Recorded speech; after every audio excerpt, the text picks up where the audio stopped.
Hey there, welcome to SaaS and Bound, brought to you by SaaS Group. I'm your host, Anna Nadeina, and this is the show where we chat with inspiring founders and experts to get an inside scoop on how they made their business a success.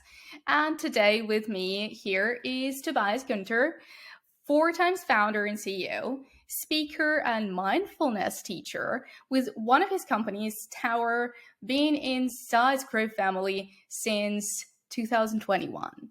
And it's awesome to have it with us and awesome to have you here. Super excited about this conversation. Thanks for having me, Anna. I'm very happy to be here. Great. Well, an intro, mindfulness teacher, CEO, business founder. So how did you go from one to another? If you could give like a brief background. Yes, sure. It's a wild mixture. I admit that, and it's not an everyday mixture. Right. I've been an entrepreneur for I think 20 years now. Yeah, almost 20 years, and I've done a couple of different things entrepreneurial on the entrepreneurial side. So I started in 2004 with a service business, a classic web design agency, if you will. Did that for 6 years. Quickly found out, if you count 6 years as quickly, that I'm not the service type founder. So I noticed that and switched to more of the product side of things. That's when I founded Tower, which you know, and which is now a happy member of the SaaS Group family. Did that for 11 years. So this is the rough overview. And where the mindfulness part comes in is with a personal crisis. I used to meditate or to start meditate when I still was a teenager for 2 years. And then I studied, I went to parties, drank beer and had other things to do, right, than meditating. But 2014, and this is something I'm very open to talk about, 2014, in the middle of my entrepreneurial journey, I had a burnout, the full Monty, with 5 or 6 weeks in a rehab center. And surprise, surprise, there in the program, meditation was a part of their rehab program. And I picked it up again with the promise to never let it go from that point on. And I promised that, and I kept that. And I even did that mindfulness teacher training. So I'm certified even. I'm not doing, to be honest, I'm not doing many of those trainings. If teams come to me and they're up for it, if teams want to integrate mindfulness into their way of working and being, then I'm very, very happy to help. Yeah, that's how this wild mixture came about. Okay, all right. And I guess we definitely need to talk about like avoiding burnout or maybe not avoiding it, but coping with it. Right. Okay. So if you're okay with that, let's talk about Tower a little bit because I guess that's first of all a very interesting business. Second, I really want to know how and why you came to an acquisition, right? What pushed you? What was the tipping point when you realized, maybe I don't want to do this anymore? So, what's Tower? How did you build it? And who did you do it with? Yeah.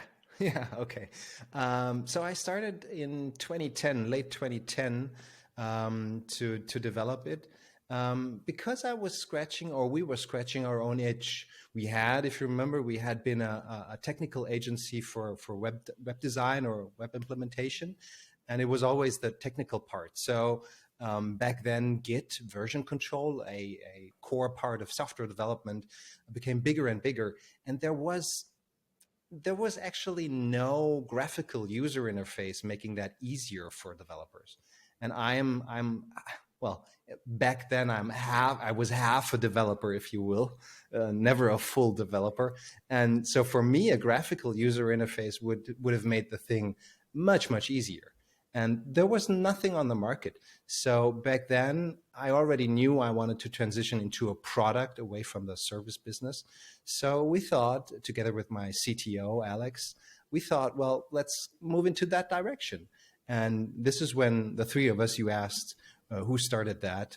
This is Julian, who is still part of SaaS Group as Right. in the marketing function.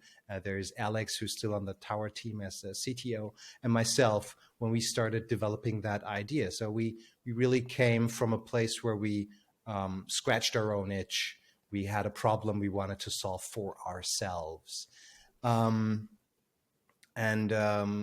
did that for almost 11 years, to 2010 until, well, we launched 2011, and I sold 2021. You asked why the acquisition. Multiple parts for that answer. So one is health reasons for me. I contracted Lyme disease already a couple of years ago, quite something, well, exotic, if you will, and something that I wanted to and had to put more emphasis on and take care of. So this was one reason for me, a health reason.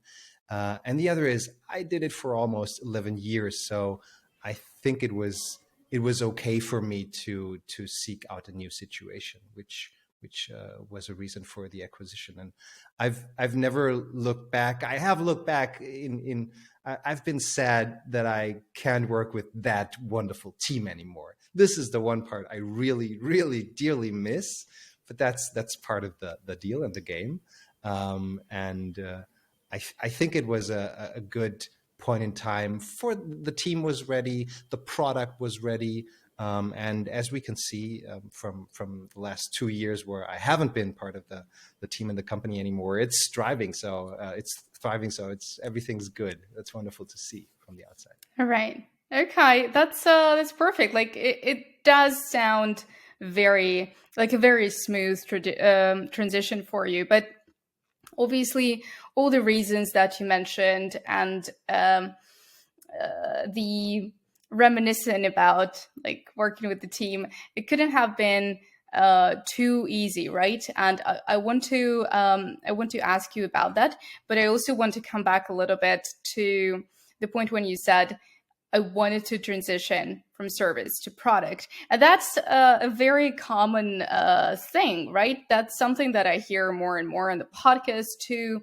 So what is like for all the founders that start maybe with the agency, right? At what point do you understand that maybe we need to, I don't know, add a product to this, or maybe transition completely? Like what's the tipping point for that? Yeah, it's such an interesting topic, and I get to hear that and talk about that a lot with other founders. First thing I would say is there is rarely a need to transition. Rarely, because well, if you have a broken business, a broken service business, then stop it and do something else, right? But the desire to transition is always a desire. It's rarely a need, actually. So I don't know, people and founders, they often have this deep burning itch to do something, to realize their own vision, I would say. And this is, of course, easier if you have a product and not a service, right? So I think that is the starting point for many service business owners to want to have more freedom to realize their own vision. And I think so it's not just like making money in your sleep kind of situation. No, some think that product business works like that. But if you talk to me and other founders who've done a product business, you will understand that this is not necessarily the way it goes. It can take a long time, and it might not work ever. So it's not. I think economic reasons can be part of it, but I think if you're serious about making that transition, it should be an internal motivation. That's the more healthy and the more long-term version to or a path to go, actually. And I think the tricky part is, of course, making that transition, because many founders, service business founders, get stuck in the in-between, actually. So they never fully make it to the product world, to the product land, because, well, they have a full-time business with their service business, right? And as I also have noticed a couple of times in my history, we can talk about that too. In those 10 years of doing Tower, or 11 years of doing Tower, I also tried to do two businesses on the side, in air quotes. And doing a business, again, in air quotes, on the side is really, really hard. And this is actually what is asked of founders who want to transition from a service business to a product business. They have to build that product business on the side. And this is very painful, very, very difficult to do. It's very exhausting. And it is hard to pull off, to be honest, because you only have 50, 40, 30% of your time, of your resources, and of your brains, actually. So this is the tricky part. How do you structure your current business to make room for that new product business? This is the complicated thing. And to really put your, how can I say that? To really focus on your vision to make it to that other side of the business. Yeah. Okay. All right. So I think, again, you're absolutely right. Like, a lot of founders try to make it while working as a service. And why did you want to have service on the side of the product then? So, you are making your vision come true. You are generating money in your sleep. What's not to like? Why go back to the service? Yeah. Well, I felt that with the health reasons that I mentioned, right? Lyme disease can be a pretty nasty story. It can really draw your energy out.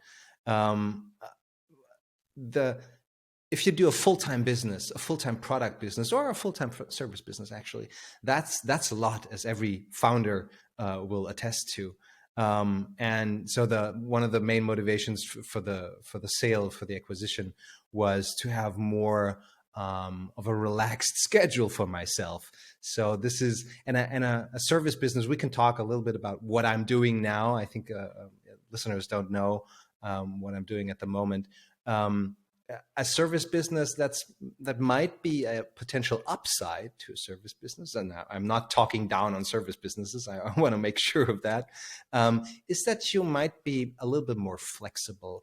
I think you can control the intensity, actually, of that business a little bit easier. At least that's my experience. A product business often demands 120% of you. And with a service business, you can say no to that client and yes to the next client. So you're a little bit more flexible in most cases. Not true always, but in most cases. Okay. All right. Well, let's talk about everything you're doing right now. So what is it? How did you come to it? And does it have anything to do with Tower or anything you've done previously? Yeah. I can deny or say no to the last question already. It's something completely different. Where it came from, you heard me whining about missing my team. Yeah. I am aware and painfully aware that I had a wonderful, wonderful, wonderful group of people around me in the Tower team. And so one of the focus areas as a founder and a leader has always been to build a wonderful team, to build a wonderful company culture. And today you would say a people-first culture, I would say. And this is what I'm doing now as a service business, actually. I'm helping other leaders and founders. It's focused on leaders and founders with a masterclass in team building and company culture. So I help them build exceptional teams that bring two things together, actually. We want to help them build high performance teams on the one side, but in a people-first mindset. in many founders' minds, these are still two separate ways, right? You can either whip your people to high performance or you can hug them to death. But there's rarely the combination of these two paths.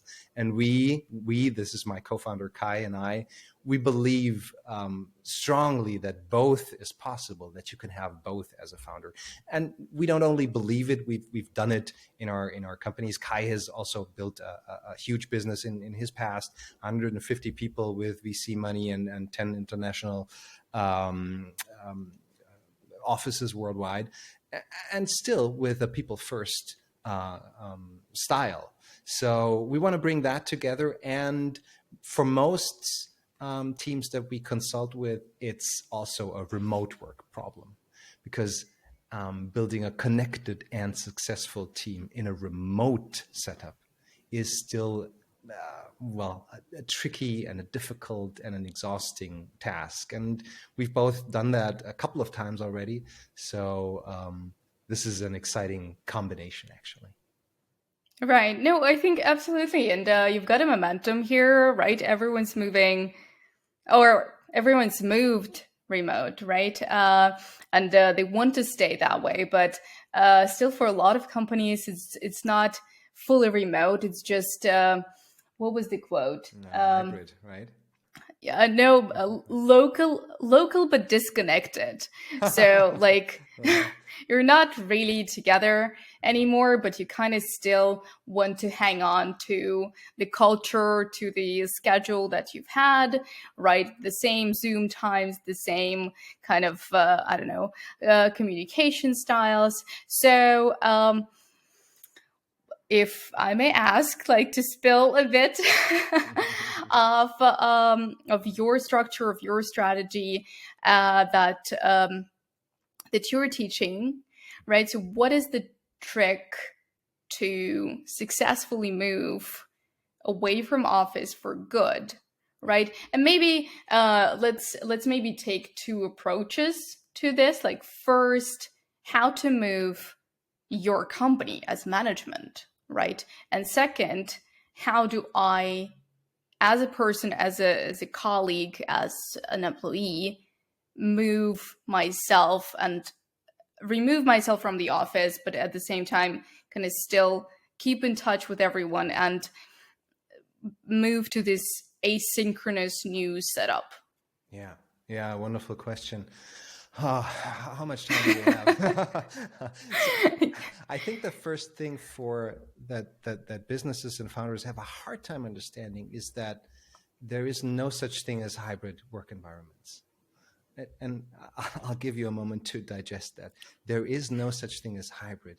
If one person, as soon as one person is not in the same office with the rest of the team, you are a remote team. Right? Why? Because you need all of the processes, all of the tools, all of the setup, all of the habits, all of the routines, everything must be remote friendly, right? And this is something that I see a lot of teams struggle with, that they think, well, we have 70 people here in the office and 10 people remotely. So we're a hybrid company, or maybe we're a local company with a couple of remote colleagues. And this is doomed to fail, actually, because those remote people won't have any fun. I can guarantee you that. So this is, I think, the first important mindset switch to make, to understand, okay, we are a remote company, which doesn't mean that we have to give up the office or offices. You can stay within your offices. I don't want to pull you out of that. That's okay. But understanding that you are a remote company and that you have to build your whole structure as a remote company, I think. And you asked me to spill the secrets a little bit about how I believe that this can work. I think there are two very, very important ingredients in successful organizational structures. And this doesn't have to mean remote, but there it's even more important. The first is relationships, really human relationships. That's where our people first focus comes from. I strongly believe that we need better and stronger and more, actually, relationships in teams. This is, as I said, this is true for co-located on-site teams as well as remote teams. But if you're co-located, you have probably an easier time building those relationships on the side, right? They're just happening, and they're not happening anymore if you go remote. So you have to have a couple of structures of, well, deliberate ways to build that. I think that's the important part. You have to become much more deliberate, much more intentional about your culture and about relationship building. So this is the one area I think that's very important. The other is communication. And you already mentioned that. I know you've been working remotely for quite some time, so you're a pro. Yeah. You know that already. But I think I've never worked on site. Oh, okay. Maybe like a couple of months in my life. Okay. But yeah. A remote native. That's wonderful Yes. to see. Okay. The other part is communication, as I said, and asynchronous communication, of course, is the important term here. So how can we decouple ourselves from time zones and from having to be in, I don't know, in the office or in the home office? Doesn't matter. How can I decouple or uncouple myself from the schedules of everyone else? Because you get a huge gift if you go remote. And that huge gift is that you get to work in your own pace, that you get to work in your own style, that you get more and more chances to work in an undistracted way, right? To move away from interruptions. But this is only the possibility you get. You have to build all the structures. I'm looking at asynchronous communication here to make that even possible, right? So this is the big promise that remote work brings. You can spend much more time in deep work, as Cal Newport, the author, calls it, but you have to structure your company in a way that this is possible. And asynchronous communication is one part of that. Focus and flexibility is one module that we teach in our masterclass, where we try to hit that balance between individual flexibility for everyone. This is highly attractive for remote workers and for every clever and high potential worker today, to be flexible, to live my life, and to not to be distracted and interrupted. This is the one thing we optimize for. And the other thing is, how can we as an organization, as a team, still find time to meet and to discuss and to have brainstorms and everything? So how can we find a balance between team time and individual time? And this is, I think, a very important topic. You could call it organizational time management. And I'm fascinated by this topic, because if we talk about time management, it's almost always a personal thing, which is, of course, it's important how I structure my days to be productive and effective. But I think companies too rarely think about how they can structure their team's time and their organization's time to become effective and to give people a good opportunity to work and be productive. Right. Okay. So, and this is the question that is, again, often here on this podcast, the arguments about asynchronous work, meetings or no meetings, and where do you stand here? Mm-hmm. Meetings are a waste of time. Absolutely shouldn't be happening. Asynchronous it is. If you have to have a meeting, it cannot be more than 5 minutes long, or have your meetings, be on the same page, have kind of a personal relationship still, know how people feel about the task that they're on. It doesn't matter that maybe it disrupts your timing. Yeah, a good question. I'm trying not to be an extremist here, The Buddha says, that's my mindfulness training speaking here, often speaks of a middle way, of a middle path. And I think this is a good example for that. I think a good rule of thumb is to have as often as possible asynchronous communication and as often as necessary synchronous communication. I don't think it's healthy to throw out synchronous communication, meetings, real-time meetings, for example, out the window completely. I don't think we're doing us a favor if we do that. And I know successful remote companies like GitLab will probably disagree and say, no, you can do everything fully asynchronously. And yeah, I do admit it might be possible, but I don't think for most companies, I think it's not healthy to go that extreme route, right? So, and to be more concrete and to give more of an insight into how you can structure that, I think synchronous communication and real-time meetings. Let's talk about real-time meetings. This is the biggest group in that category. They're invaluable for creating relationships. You can write your ass off in a team chat as long and as intensely as you want to.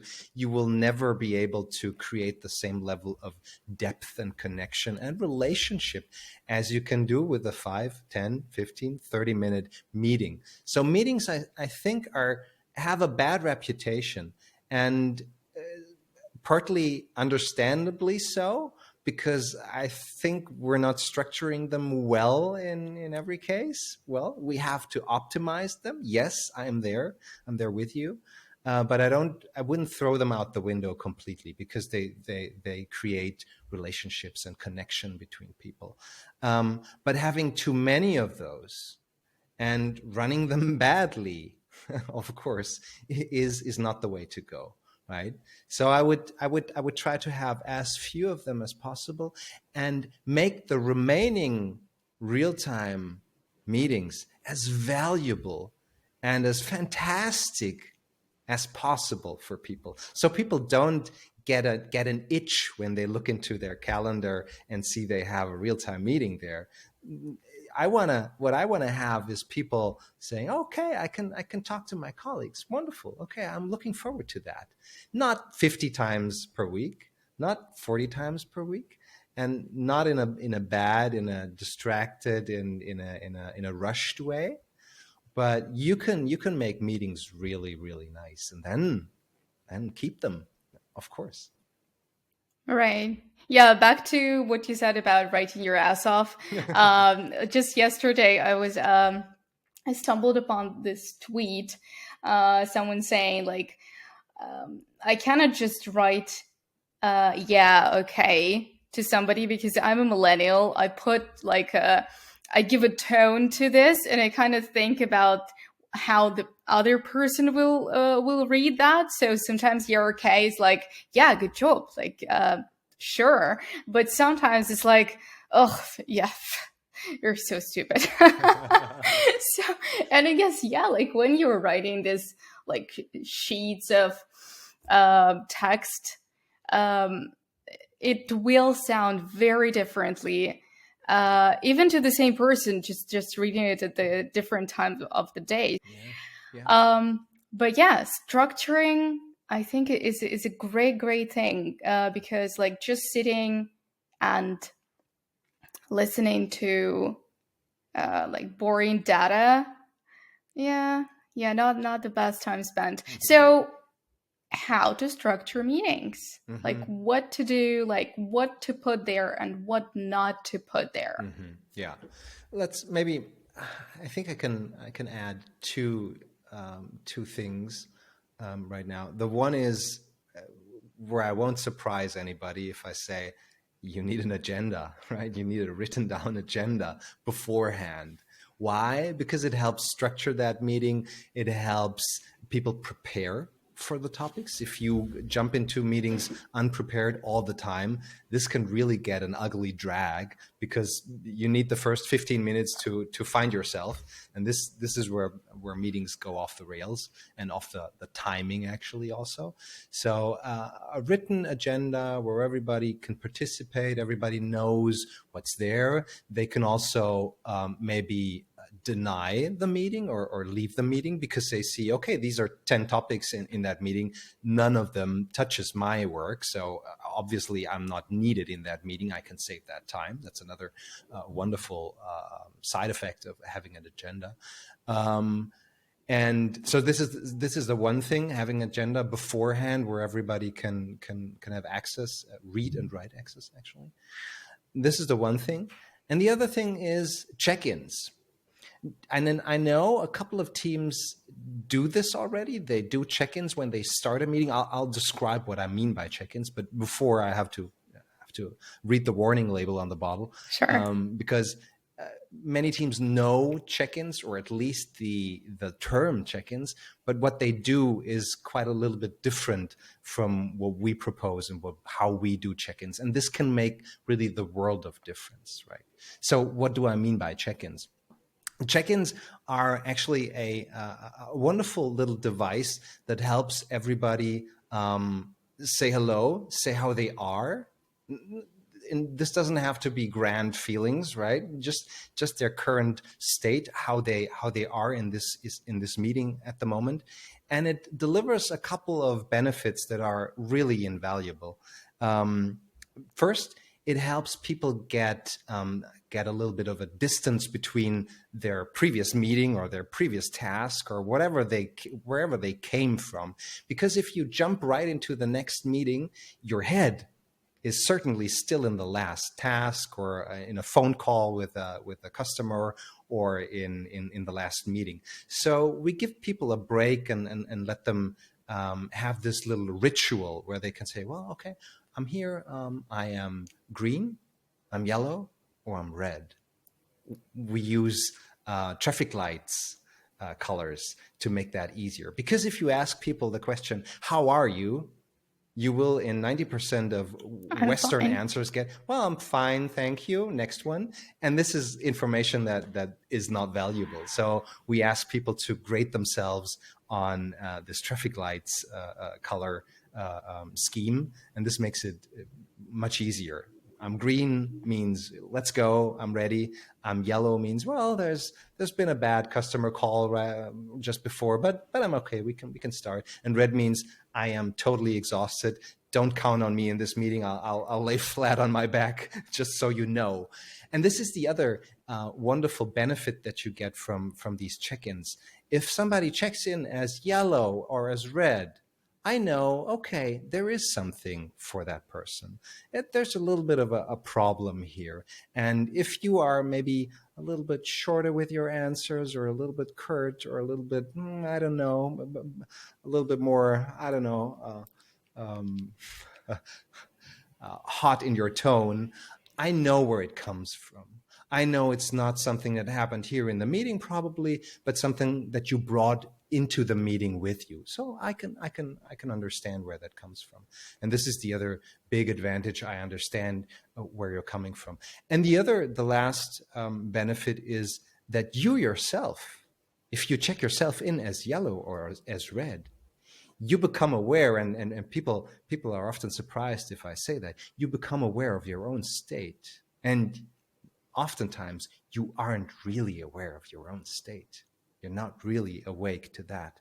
And by saying that, okay, I'm yellow, yeah, right, because I had a difficult conversation with a customer, you become aware of that state and that you are responsible for this state, right?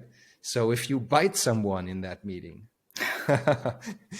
you might, it's on them. exactly. You might become aware before you do the biting, because okay, yeah, I know I'm taking something, I'm bringing something with me into this meeting, so let's be a little bit careful. This is mine. I need to be a little bit careful today.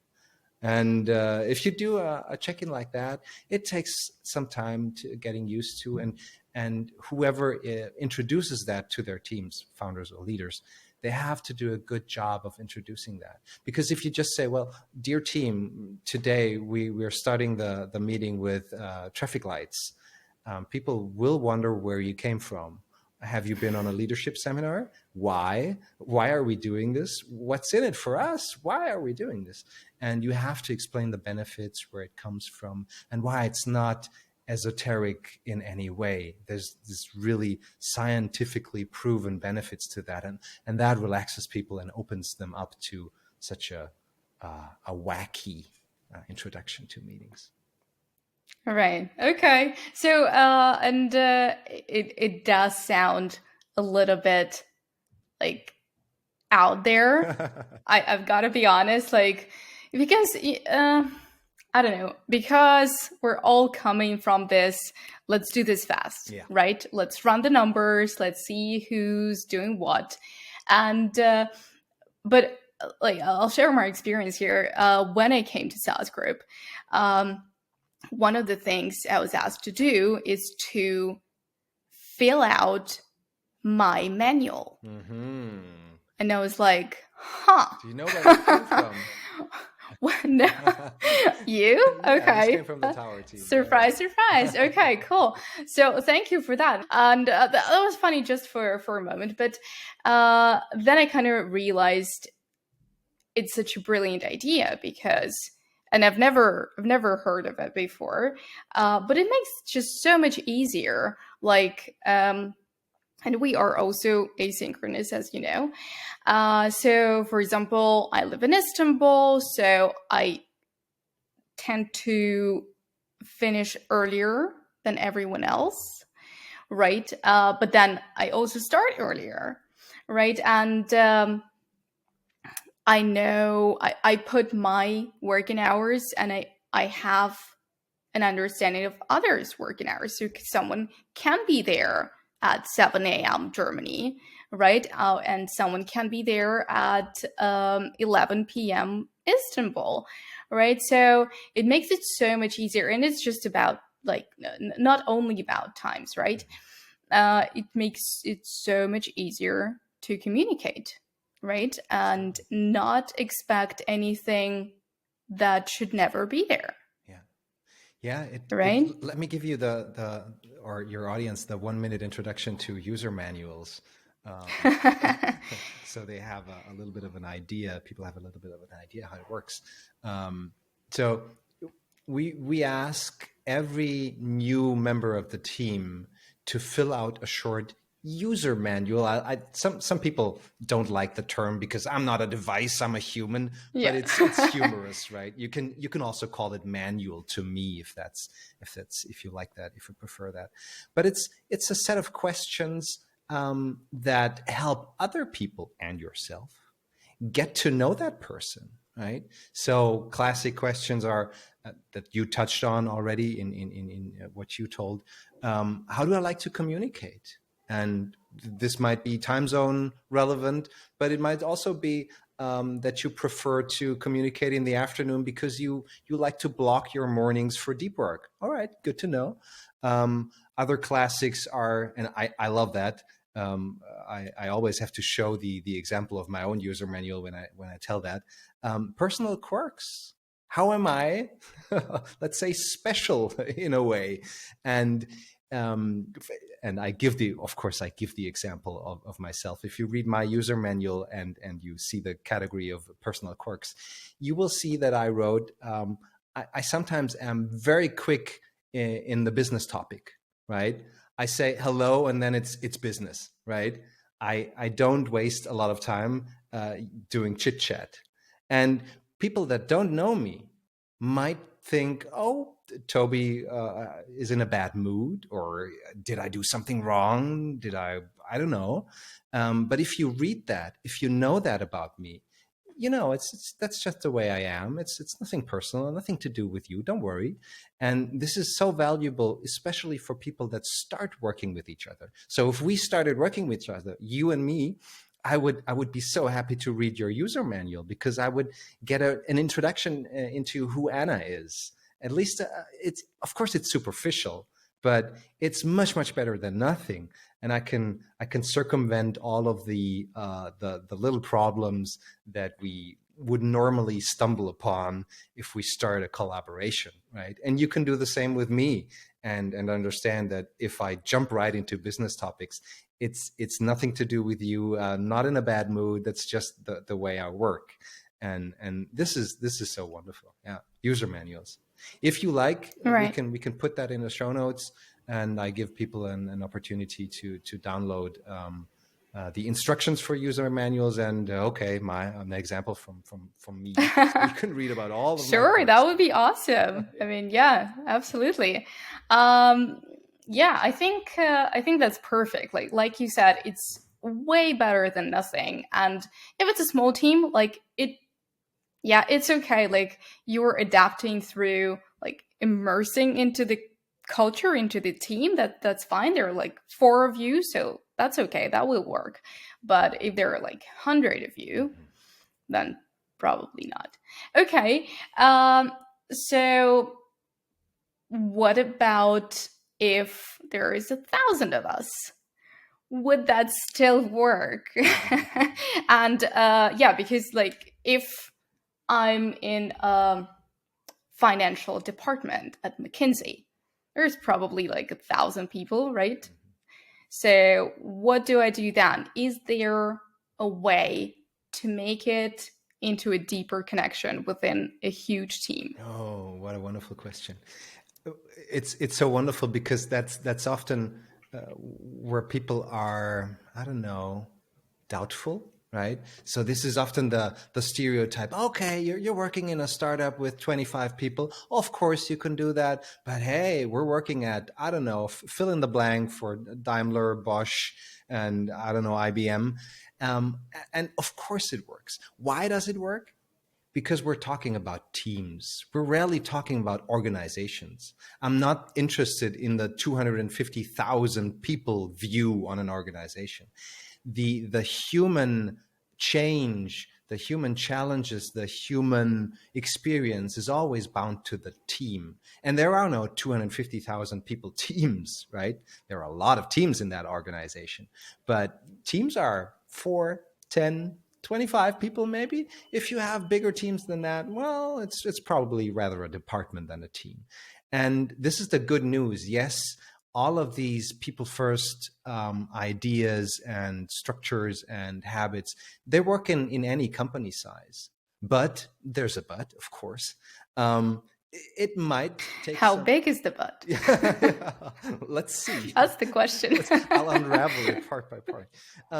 Let's see. The big but is that you might have to do some political work, right? It might be that not every habit that I'm recommending here, not every tool and framework is accepted in that organization. But that's a whole different story, and this is wildly different in even in bigger companies. There will be leaders in departments where there's no problem. Their direct superior is fine with them doing things a little bit differently, as long as the team is high performing and not crumbling apart. And there might be other teams where the direct superior says, well, this is esoteric bullshit. Don't start with that. Okay, a little bit more difficult. But I'm very hopeful that because of the fact that we're talking about teams, right? And you can always start transforming an organization if you start with the team, right? We're not looking at the whole organization as a whole, but more like the team. Okay. All right. Awesome. So I have just a couple more questions, and the first one will be, how do I start? Right. I know that maybe my transition to remote work wasn't the most successful. What do I introduce? Is it the um, traffic lights? Is it the user manual? Is it something else? Mm-hmm. Oh yeah, that's a good question. I would say the first step, because it's so easy and so important at the same time, is to make your meetings better. As we said, don't try to throw out all of the real-time meetings at once. That's not healthy. That's not useful. But try to make them better. One part of that is, use the traffic light check-in thingy. That's one thing you can do. The other is to have agendas. Right? That's what we also talked about. And the third thing would be maybe making sure you don't have too many of those, right? Don't have too many meetings. See if you can reduce the number of meetings a little bit, and have an open conversation with your colleagues. If you're a leader in an organization, you don't have to do that alone. You can come with ideas and prepare things and have some suggestions like the things that we talked about, and then give that into your team and see what resonates and what might take a little bit longer for them to adapt. So this is, I think, is the first idea that I have. And the second is, because it's so easy and so simple, is the user manuals. It's a nice introduction into people-first way of thinking and into getting to know your colleagues a little bit better. You'd be surprised how little people know about each other who've worked with each other for years. They only know their roles and their job descriptions and what tasks this person pushes over the edge onto my desk.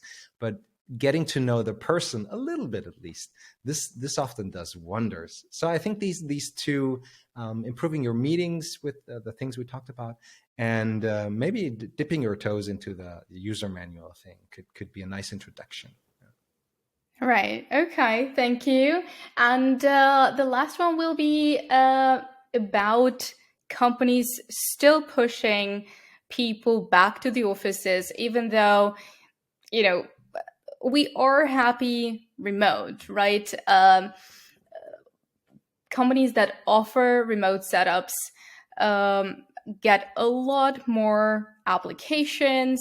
They see that there is absolutely no downturn on like revenue or shipping the features or doing the tasks. How do you see it evolving? Are people going to get to the offices more and more, or it's like this, I don't know, unstable ground when people are just so unsure what to do once COVID is gone? So where do you stand? Yeah. I have a very clear opinion on that, and I'll explain what I mean. But the sentence to mark up here is, remote is the future of work. Clearly, what I don't mean that we won't have any offices in the future. Again, I said that earlier. I don't want to take away the office from companies and founders. No way. You can stay in your office, but I think the successful companies of the future understand how remote work works, and they offer it to some extent. Why is remote work so important? Because the principles behind it are so important. It's not the fact that somebody works in an office or not in an office.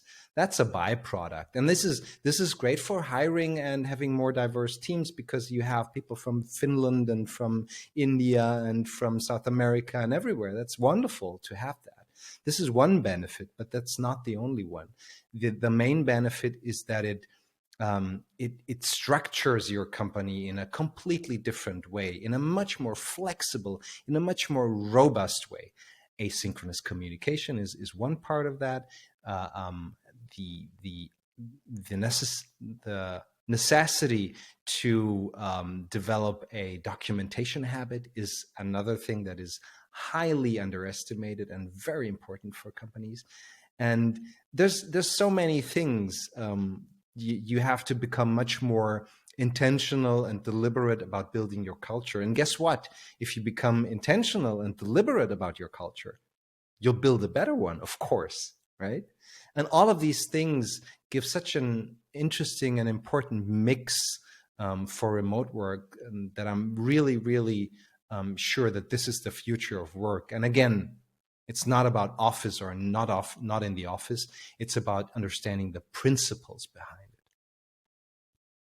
Okay. All right. Well, it is it is great. I think absolutely remote work is something that people want. But I can't um, help myself not remember how it was taken with the first wave of COVID, when everyone was like, no way I'm working from home. Like, there are kids, there are, spouses, there is, my dishwasher running, so many distractions. So it's great to see like how this is shifting. Yeah, I think that's an interesting point. I think remote work had a really, really ugly and bad start for many people, because the scenario you just painted is perfect, illustrates this perfectly. Because if I'm thrown back into my home office, in air quotes, that was never meant to be an office, because it was meant to live here, to prepare breakfast and dinner. And if you have 2 or 3 children running around your kitchen table and you have to work on that kitchen table and share it with the whole family, you have a chair that ruins your back. This is not a fair competition between the office and remote work. So I think this is often forgotten by people who say remote work doesn't work for them. Did you give remote work a fighting chance?